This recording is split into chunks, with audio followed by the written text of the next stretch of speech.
महाभारत के समय श्री कृष्ण ने अर्जुन को गीता ज्ञान देते समय एक बात कही थी कि हे अर्जुन, तुम काहे व्यर्थ परेशान हो रहे हो।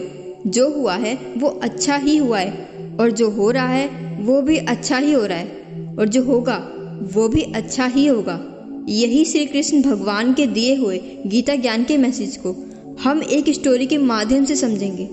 एक दिन एक राजा अपने मंत्री और कुछ सिपाहियों के साथ जंगल में शिकार करने के लिए निकला, और घने जंगल में चलते चलते तभी अचानक से एक नुकीली झाड़ी से राजा की एक उंगली कट जाती है, और राजा बहुत ही ज़्यादा परेशान हो जाता है क्योंकि उसका काफ़ी खून बह रहा होता है और उसको दर्द भी हो रहा होता है। राजा परेशान होकर बोलता है कि ये सब इतना बुरा मेरे साथ ही क्यों हो रहा है। इतने में ही उसके मंत्री ने कुछ ऐसी बात बोल दी जिससे कि राजा को बहुत ज़्यादा गुस्सा आ गया।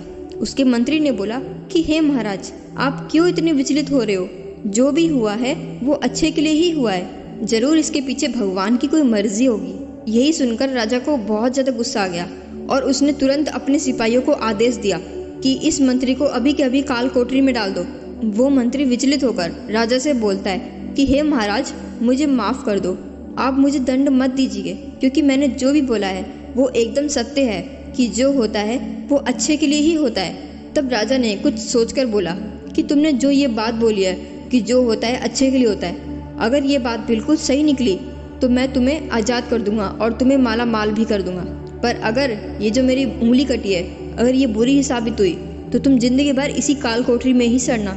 यही सब होने के बाद राजा अपने शिकार करने के लिए निकल पड़ता है। राजा शिकार करते करते एक घने जंगल में काफ़ी आगे निकल जाता है, और वहाँ पर एक कबीला होता है। कबीले के लोग नर बलि देने के लिए किसी इंसान की तलाश कर रहे होते हैं, और उन कबीले वाले लोगों की नज़र राजा पर पड़ जाती है और वो राजा को बंदी बना लेते हैं और नर बलि देने के लिए राजा को लेके चले जाते हैं। जब राजा की बलि होने वाली होती है तभी कबीले वाले एक आदमी की नज़र राजा की कटी हुई उंगली पर पड़ जाती है, और वो जोर से चिल्लाने लगता है कि रोको रोको, इस बलि को रोको, इस इंसान की बलि नहीं दी जा सकती।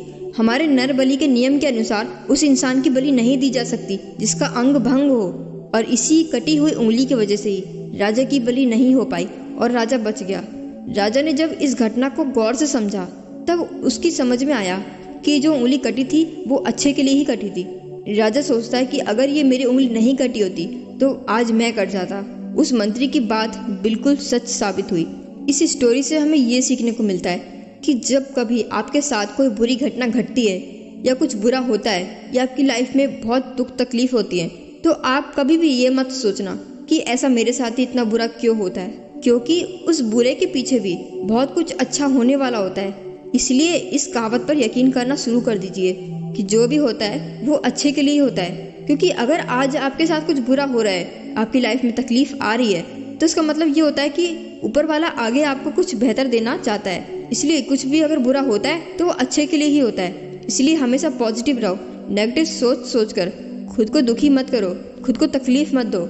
हम भी अपनी लाइफ में बहुत कुछ बड़ा कर सकते हैं, पर हम अपनी ही दुख तकलीफों और असफलताओं से हार जाते हैं। इसलिए हम आगे बढ़ना ही छोड़ देते हैं। चाहे जिंदगी में कितनी भी परेशानियां आए, दुख तकलीफ आए, पर वो जिंदगी में हमें कुछ ना कुछ सिखाकर जरूर जाती है। अगर आपकी जिंदगी में भी बुरा वक्त आए तो घबराना मत, क्योंकि बुरे वक्त का भी एक दिन बुरा वक्त जरूर आता है। इसीलिए पेशेंस बनाए रखो, धैर्य बनाकर रखो और पॉजिटिव रहो। तो फ्रेंड्स, मैं उम्मीद करती हूँ कि आपको मेरा ये मैसेज पसंद आया होगा।